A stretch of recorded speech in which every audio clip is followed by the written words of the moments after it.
اليوم فرحه كبيره، فرحانين مع ولاد البلاد، مع خوتنا، مع اصحابنا. هذا الخبر ديال اليوم وهذا القرار ديال اليوم كان قرار حاسم وكيعني لنا الكثير كمغاربه، ونقولوا الحمد لله ارتحينا. وبفضل بطبيعه الحال الدبلوماسيه المغربيه، بفضل صاحب الجلاله الله ينصرو، وكذلك كل الدول اللي ساندت المغرب في هذه المحنه ديالو اللي دامت 50 سنه.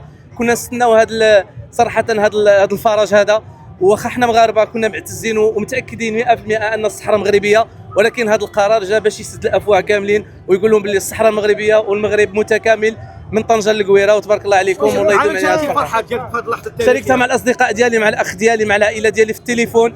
كنا في الطوموبيل وكنتفرجوا في خطاب صاحب الجلاله، الله ينصرو والله يعطيه الصحه ويطولنا في عمره. ونقدروا نقولوا هذه بشرة خير على المغرب، وان شاء الله هذا فعل خير على المغرب، والمغرب مازال الخير جاي لقدام.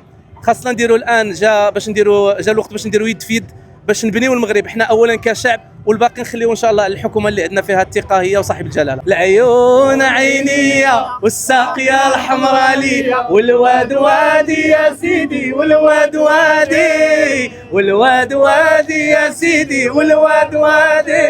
نمشيو في كفوف السلامه، الله والنبي والقران معانا.